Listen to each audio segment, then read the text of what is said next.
کہنے لگا نہ مایوس ہونا، نکل کے صحرا سے، جس نے روما کی سلطنت کو الٹ دیا تھا، نکل کے صحرا سے۔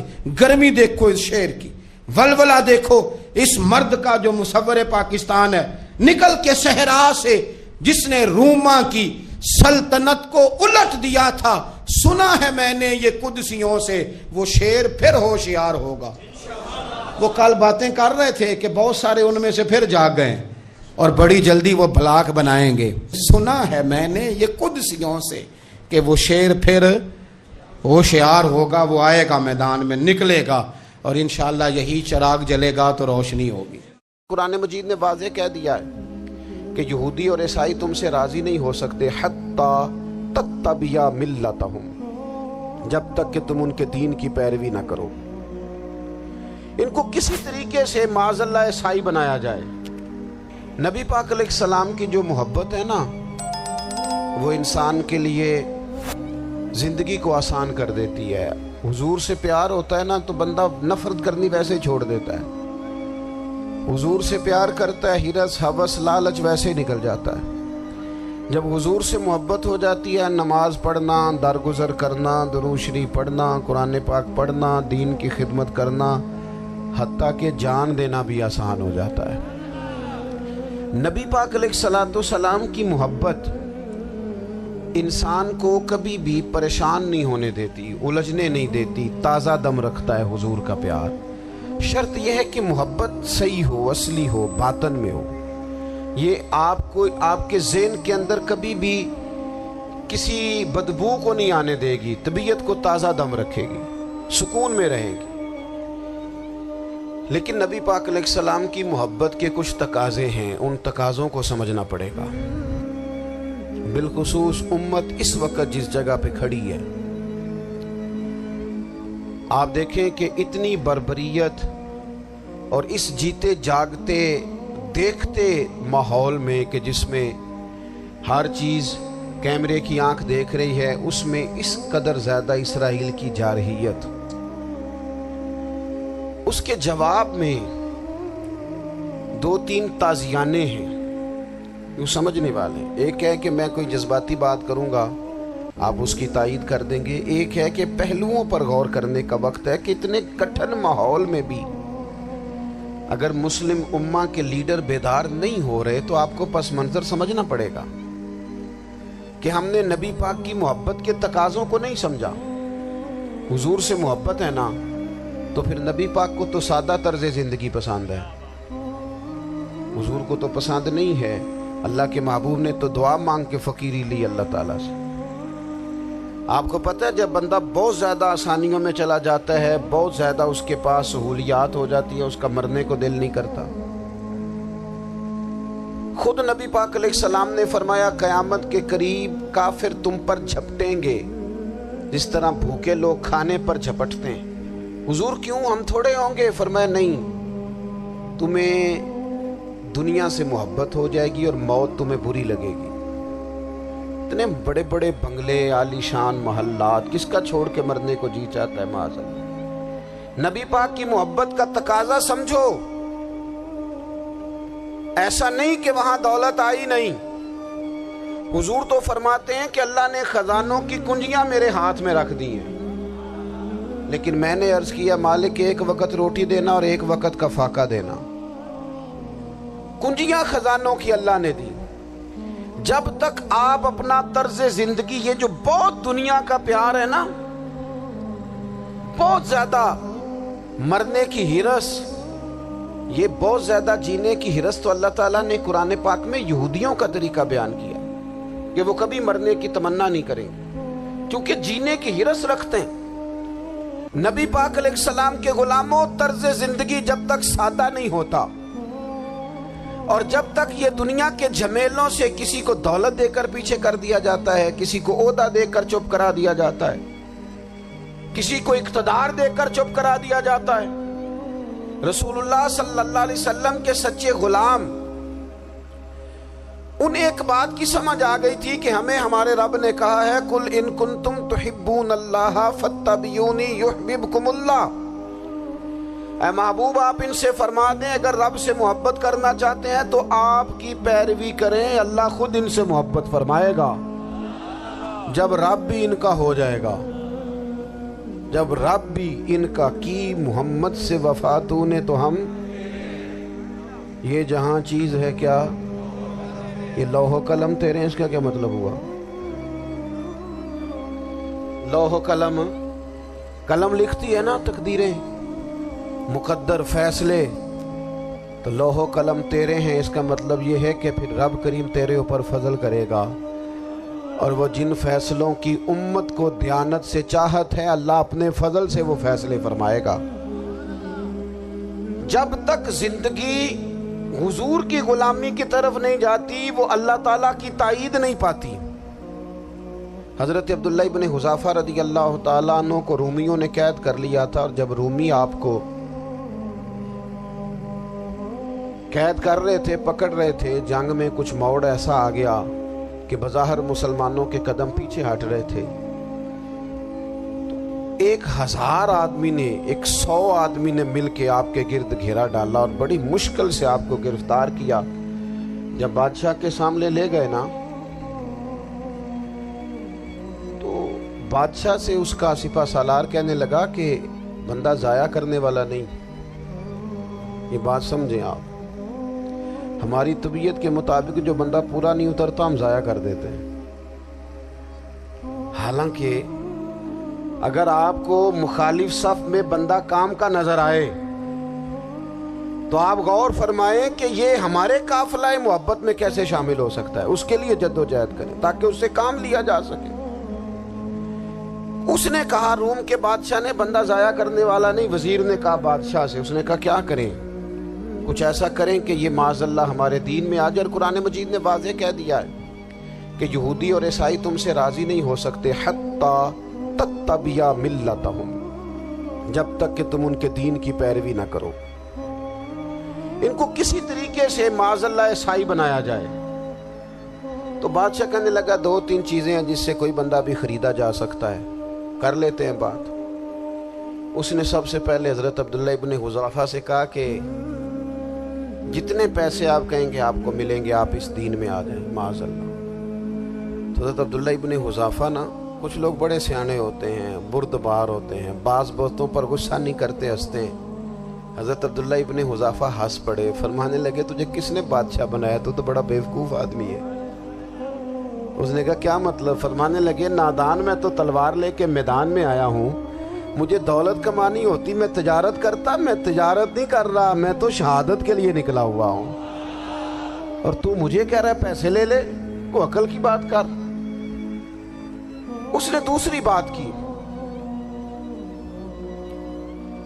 اس نے کہا کہ میں بادشاہ ہوں، میرے نیچے جتنے بھی عہدے ہیں، وزیر، مشیر، وزیر خزانہ، جو آپ عہدہ کہیں گے آپ کو دے دیا جائے گا، آپ اس طرف آ جائیں۔ تو حضرت عبداللہ ابن حذافہ کہنے لگے پھر کہتا ہوں تو بڑا نادان ہے۔ فرمانے لگے میں حضور کا صحابی ہوں، اور صحابی ہونے سے بڑا عہدہ دنیا میں ہے ہی کوئی نہیں۔ صحابہ وہ صحابہ جن کی ہر صبح عید ہوتی تھی، خدا کا قرب حاصل تھا، نبی کی دید ہوتی تھی۔ کہا تو مجھے لالچ دے رہا ہے۔ اب انہوں نے ایک نئی چال چلی۔ وزیر کہنے لگا کہ میں ایک اور طرح سے معاذ اللہ کوشش کرتا ہوں پگھلا دینے کی۔ آپ اندر کمرے میں قید تھے تو وہاں ایک خاتون کو بنا سنوار کر بھیج دیا گیا۔ دوستو یاد رکھنا، تگڑا اور مضبوط جوان پتہ کون ہوتا ہے؟ جس کی نظریں پوری طرح اس کے کنٹرول میں ہوں، یہ علامت جوانی ہے۔ جس آدمی کا پوری طرح، 2 لوگ دنیا میں کبھی کوئی کارنامہ سر انجام نہیں دے سکتے، ایک جو حرام کھاتا ہو، ایک جس کی نظر ناپاک ہو۔ محمد بن قاسم جب یہاں آئے تھے نا تو ایک دن بڑے پریشان تھے، تو ایک بزرگ کہنے لگے آپ کیوں پریشان ہیں؟ کہنے لگے راجہ دہر سے مقابلہ ہے، اور ہماری فوج تو سندھ کے رستے بھی نہیں جانتی، زبان بھی نہیں جانتی، لڑیں گے کیسے؟ 2-4 دن کے بعد ان بزرگوں کی دوبارہ محمد بن قاسم سے ملاقات ہوئی تو بڑے خوش تھے۔ کہا آپ کیوں خوش ہیں؟ کہنے لگے وہ میرا مقابلہ نہیں کر سکتا، میں نے تحقیق کر لی۔ کہا کیوں؟ کہنے لگے نظر کا گندہ ہے، اور جو نظر کے گندے ہوتے ہیں وہ میدانوں میں ٹھہرا نہیں کرتے۔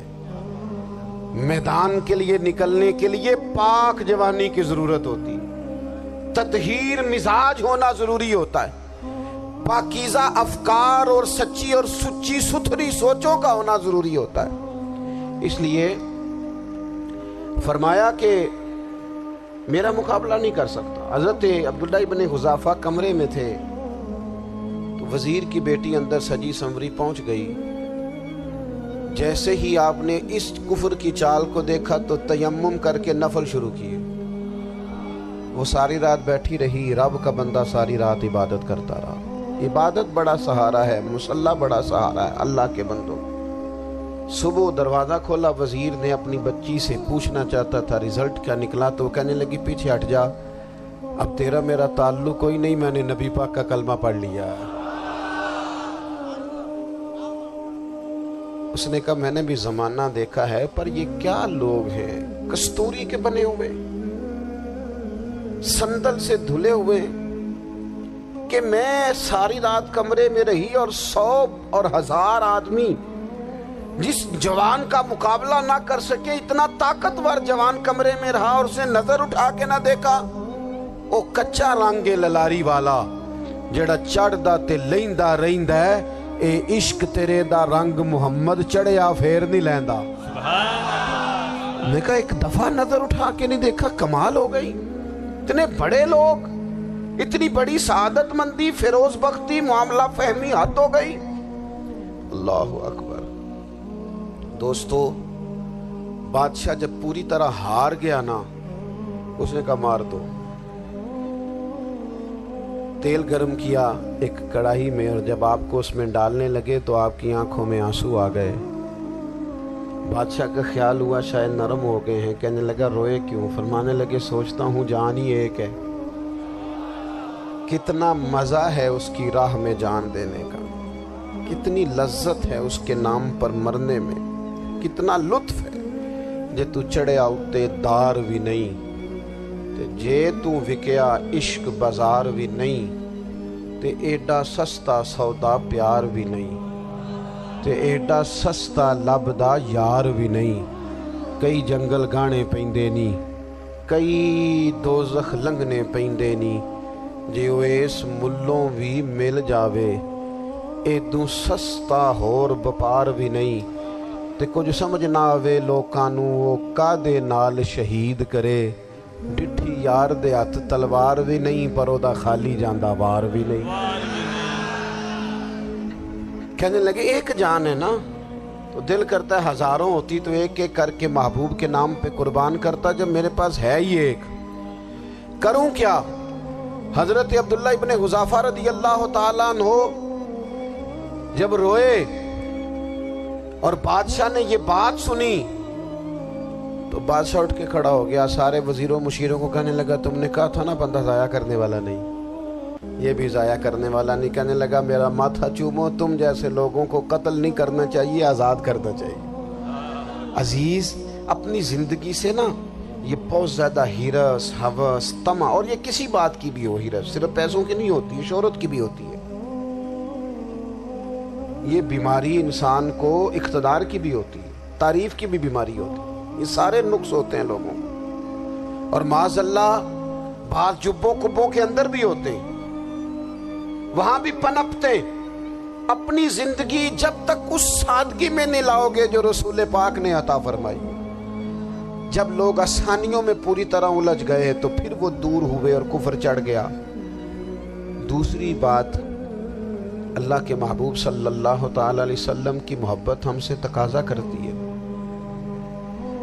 کہ ہم اس مشن کے لیے کام کریں جس مشن کے لیے رسول پاک نے کام فرمایا ہے۔ ہم سارے کام بڑی مضبوطی سے، سوچ سمجھ کے، تدبر سے، حکمت سے، تقاضوں کو مد نظر رکھتے ہوئے کرتے ہیں سارے کام۔ دین کے کام میں ہمارا مزاج نہیں ہوتا، او ہو جائے گا جی، آپ بسم اللہ پڑھیں جی، شروع کریں جی۔ آپ تقاضوں کو سمجھیں، چیزوں کو دبائیں نہیں، چیزوں پر غور کریں۔ کسی کے ذہن کی سطح پر سوال ابھرتا ہے، اس کا تسلی بخش جواب دیں۔ اپنی زندگی میں دین کے کام کے لیے اپنے آپ کو وقف کریں. اور دین کے کام کے بہت سارے پہلو ہیں. ہزاروں لوگوں کو قرآن پاک ٹھیک پڑھنا نہیں آتا. ہزارہا لوگ ہیں جو قرآن مجید کے مطالب سے آگاہ نہیں ہیں. دین کی بنیادی ضروریات سے لوگ نابلد ہیں. میں آپ کو کس طرح یہ بات سمجھاؤں کہ ہزاروں کی تعداد میں طلاقیں اس لیے ہوتی ہیں کہ مردوں کو طلاق کے مسئلے نہیں آتے. انہیں پتہ نہیں ہے کہ مجھے حقوق زوجین کے معاملے میں کیسے چلنا. ڈھیر سارے گھروں میں تباہی اس لیے ہے کہ تربیت اولاد کا دینی منہج ہمیں نہیں پتا. اپنا حصہ ملائیں دین کے کام میں. ایک آدمی کو اگر تو نمازی کرنے میں کامیاب ہو گیا, تیری زندگی بدل گئی. وہ دین بیزار لوگ جو ہمارے بیچ بیٹھ کے ہماری نوجوان نسل کو پگڑی اور داڑھی کا نام لے کے بنیادی طور پر دین سے دور کرتے, ایسے نوجوانوں کو دین کا پیغام محبت دے کر دین کے قریب کرنا ہماری ڈیوٹیوں کا حصہ ہے. ہمیں ذمہ داری کا احساس کرنا پڑے گا. ہمیں یہ خاص قدم اٹھانا پڑے گا, توجہ دینی پڑے گی. مساجد, مدارس, میں آپ سے عرض کروں, اتنی ڈٹ کے مخالفت ہوتی ہے نا مدرسوں کی, اتنی ڈٹ کے. میں ادارہ چلاتا ہوں, اس کے چلانے میں جو مشکلات ہیں وہ تو ہم بتا نہیں سکتے آپ کو, اس لیے کہ میری قوم, میرا اس قوم سے تعلق ہے جو نعت خواں امیر کرنا چاہتی ہے, مدرسے نہیں. ہاں, نقیب خطیب پیدا کرنا چاہتی ہے, شعر و شاعری کی زندگی کو پروان چڑھانا چاہتی ہے. فقط ہمارا ان لوگوں سے تعلق ہے جو لاکھوں کروڑوں روپیہ محافل پہ لگائیں گے. اور قاری صاحب بیچارے اگر مسجد کا کوئی ہونے والا کام کسی وقت بتا دیں گے تو وہ بڑی مشکل آ جائے گی ان کے لیے. یہ کیسے ہو سکتا ہے, آپ نے یہ ڈیوٹی بتا دی. مدارس اور جتنا اہم رول دین کو پھیلانے میں مدارس اسلامیہ کا ہے, اتنی زبردست. لوگوں کا خیال ہوتا ہے میری طرح کے لوگ شاید کام کرتے ہیں, ڈیوٹی کرتے ہیں. یہ 10-15 لوگ آپ کو نظر آتے ہیں جو آپ کو کہیں میڈیا پر یا ادھر ادھر ڈیوٹی کرتے. مخلص لوگ اپنی جگہ پہ وہ بھی بڑا ہی کام کر رہے ہیں, جو میڈیا پہ آ کے بھی اخلاص سے اور درد دل سے کو دین کی, ان کی بھی کسی بات کی حوصلہ شکنی نہیں. لیکن ہزارہا اساتذہ جو مدارس میں بیٹھ کے پڑھاتے ہیں, جنہوں نے وہ سارے لوگ تیار, آپ سمجھ نہیں سکتے کتنا بڑا کام. حفظ کا استاد جو ہوتا ہے نا, اس کی ڈیوٹی 24 گھنٹے ہوتی ہے فجر سے پہلے, اور اس نے بچوں کو اٹھانا ہے. تنخواہ تو ہم انہیں دینا نہیں نہ چاہتے جی, تنخواہ نہیں دے دی انہوں نے. ہمیں مولوی امیر نہ ہو جانا. مولوی نو تے سوٹ بھی 27ویں والی رات دے ہے تاکہ کدھر سوان کے عید والے دن پا نہ لوے, کیونکہ 27ویں تو بعد تے درزی پھڑتا ہی کوئی نہیں. کیوں حضرت, ایسا ہی ہے نا, اس وقت تو نہیں نہ لیتا. تو ہم چاہتے ہیں مولوی ہماری مرضی کے ہماری طرح کا سوٹ نہ پہن لے. مدارس کی مضبوطی آپ یہ دیکھ لیں, یہ صلاح الدین ایوبی کا تعلق بھلا کس چیز سے تھا؟ غوث اعظم کے مدرسے سے. حضور غوث اعظم کے مریدوں کی جماعت اس کے ساتھ شامل تھی. کون لوگ تھے جنہوں نے مدارس سے فیض پایا؟ رازی اور غزالی, حضور غوث اعظم, خواجہ اجمیر, یہ سب لوگ مدارس کے لوگ ہیں. کمزوریاں ہیں, غلطیاں ہیں, بہت ساری چیزوں کی اصلاح کی ضرورت ہے, لیکن یہ دین کا بہت بڑا قلعہ ہوتا ہے مدرسہ.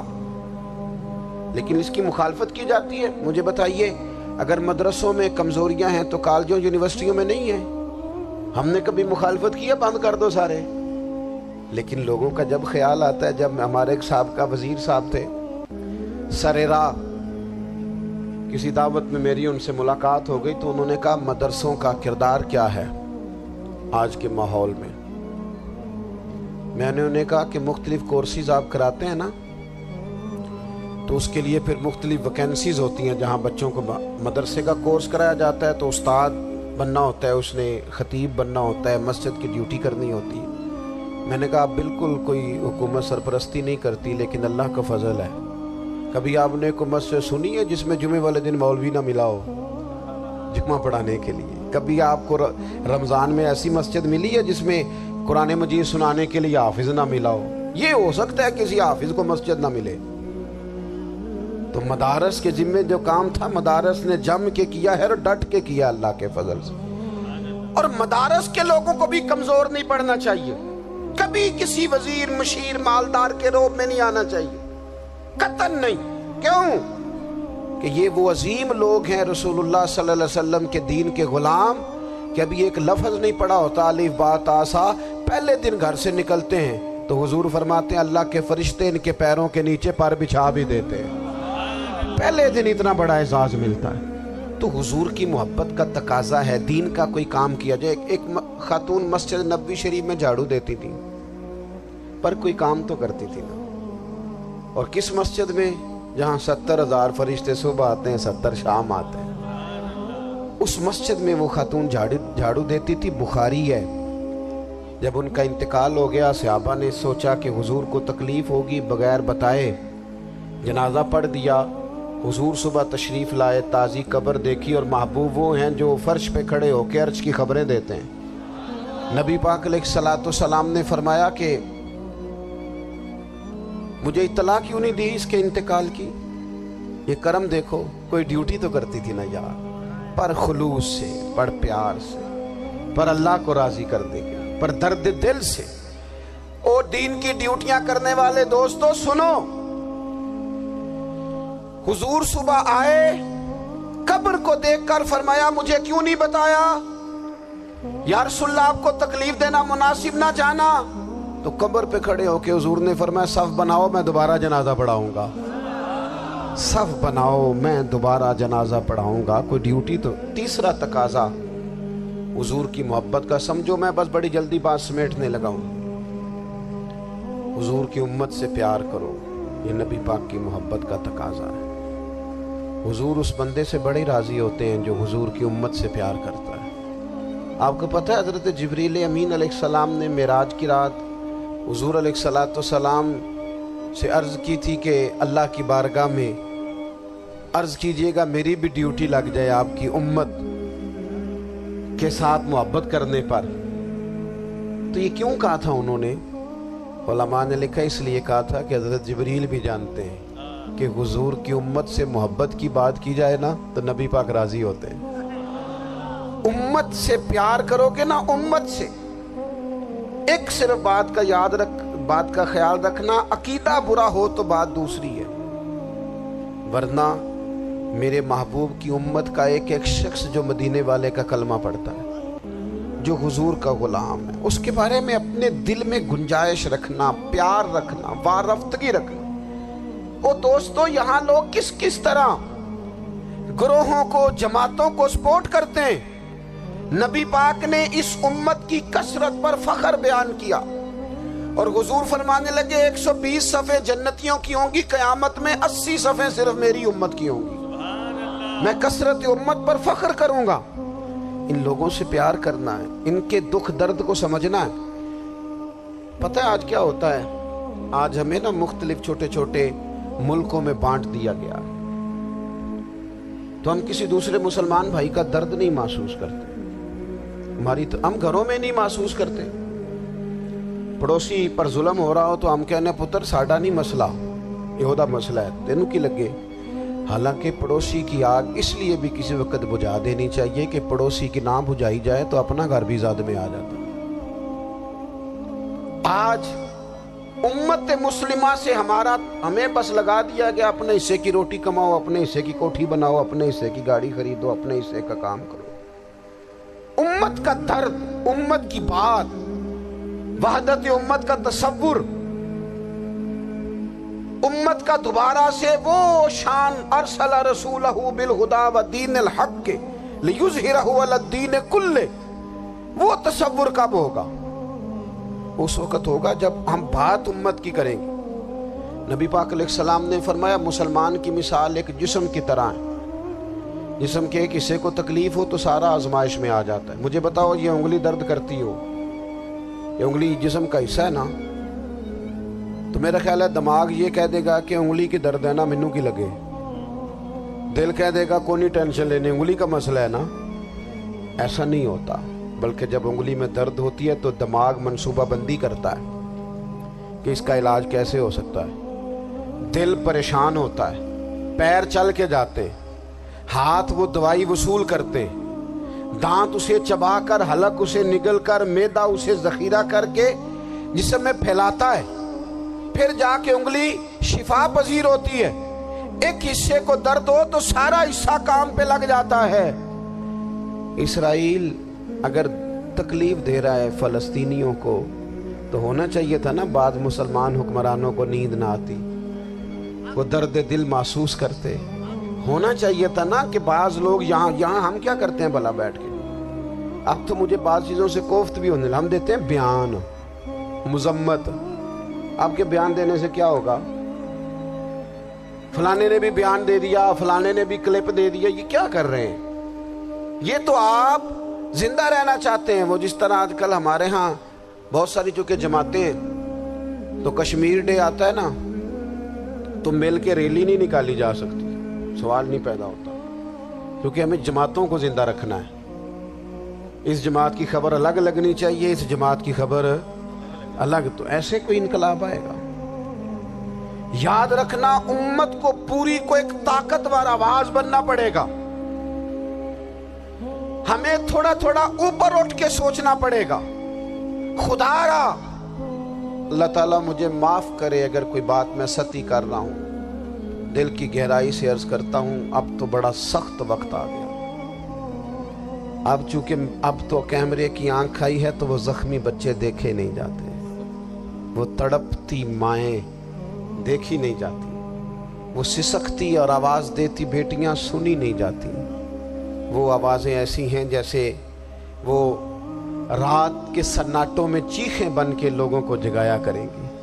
خدا را کچھ جرم ایسے ہوتے ہیں جن کی سزائیں بڑی سخت ہوتی ہیں، جن کی معافی بڑی مشکل سے ہوتی ہے۔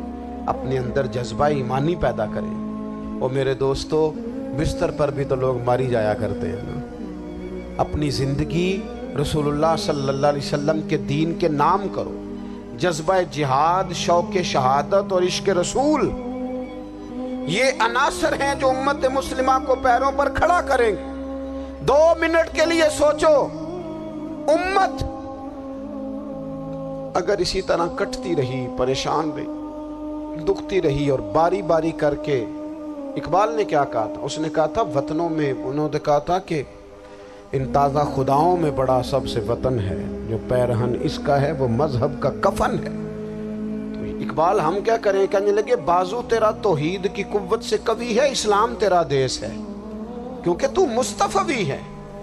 تو بحیثیت مسلمان سوچنا شروع کر، بحیثیت مسلمان، اور یوں تو سید بھی ہو، مرزا بھی ہو، افغان بھی ہو، تم سبھی کچھ ہو، بتاؤ کہ مسلمان بھی ہو۔ تمہارے اندر کہیں سے کوئی مومن بھی بولتا ہے کہ نہیں؟ علاقائی تعصبات اور ملکی سرحدوں میں قید ہو جانے والوں، تم ایک نبی کی امت ہو۔ کیوں نہیں سمجھتے جب کشمیر کی بیٹی روتی ہے تو مدینے والے محبوب پاک علیہ السلام کی امت کی بیٹی روتی ہے، جب فلسطین کی بیٹی روتی ہے تو امت کی بیٹیاں روتی ہیں۔ خدا را کچھ درد دل اپنی طبیعت میں پیدا کریں۔ میں حکمرانوں کی بات نہیں کرتا، میں تو عام لوگوں سے ایسے تبصرے سنتا ہوں جو نہیں کرنے چاہیے۔ وہ نہیں جی نہیں، دوسرا رخ بھی دیکھو، عام آدمی اٹھ کے، عام لوگ بھی یہ خطرناک سوچیں اور ان سے خوفناک نتائج برآمد ہوں گے۔ تو 3 باتیں میں نے آپ کی خدمت میں عرض کی ہیں۔ ایک تو کوشش کریں اپنی زندگی کے اندر کہ زندگی کو سادہ کریں، پیسہ ضرور کمائیں لیکن پیسے سے پیار نہ کرو، پیار تو مدینے والے رسول سے کرنا۔ دولتیں، ہرس، ہوس، طمع، ان سے باہر آؤ۔ اور دوسری گزارش آپ کی خدمت میں یہ عرض کی ہے، کچھ نہ کچھ دین کا کام، اور اس میں بھی شہرتوں سے بچتے ہوئے، تصویروں سے بچتے ہوئے۔ میں ہر محفل میں شاید کہتا ہوں میری فوٹو آ رہی ہے اور لائیو آ رہا ہے اور فلاں ہو رہا ہے، لیکن اس محفل کا خوبصورت انسان وہ ہے جو سب سے پیچھے بیٹھا ہے، وہ کسی فوٹو کے لیے نہیں آیا۔ اور میں ڈھیر سارے لوگ دیکھ رہا ہوں، یہ جو آگے بیٹھ جاتے ہیں بعض اوقات 5، 7، 10 لوگ، یہ بڑی تصویر سازی کرتے ہیں، لیکن جو پیچھے بیٹھے ہوتے ہیں، ان کی کوئی فوٹو نہیں آتی۔ اور میں نے بہت سارے لوگوں کو دیکھا ہے کبھی موبائل کو ہاتھ بھی نہیں لگاتے، لیکن جن کے لیے آئے ہیں انہیں تو پتہ ہے نا کون کون آیا ہے۔ اور کچھ دین کے لیے کریں۔ اور تیسری گزارش آپ کی خدمت میں یہ ہے کہ امت بن کر بھی ضرور سوچیں اور امت کے دکھوں کا مداوع بھی کریں، اور امت مسلمہ کا درد بھی اپنے سینے میں ضرور محسوس کریں۔ اللہ تعالی ہماری اس بزم کو جی ایک بات اور سن لیں جی، نبی پاک علیہ الصلوۃ والسلام نے ارشاد فرمایا، لائیں جی، حضور سید عالم علیہ الصلوۃ والسلام نے ارشاد فرمایا کہ جب تک بندہ اللہ کے بندوں کی مدد میں رہتا ہے نا، اللہ بھی اس کی مدد کرتا رہتا ہے۔ یعنی اگر آپ امت کے لیے سوچتے ہیں، کوئی امت کے لیے فکر پیدا کرتے ہیں، کچھ امت کی سوچیں لاتے ہیں، تو اللہ بھی مدد فرمائے گا۔ اور یہ بات اچھی طرح یاد رکھیں، جب بھی بندہ کوئی ایسا کام کرتا ہے نا جو خالص اللہ کی رضا کے لیے ہو، تو رب کی مدد ضرور آتی ہے۔ وَلَقَدْ نَصَرَكُمُ اللَّهُ بِبَدْرٍ وَأَنْتُمْ أَذِلَّةٌ۔ تو یہ کام کریں گے تو اللہ کی مدد بھی آئے گی۔ اللہ توفیق عطا فرمائے۔ وَمَا عَلَيْنَا إِلَّا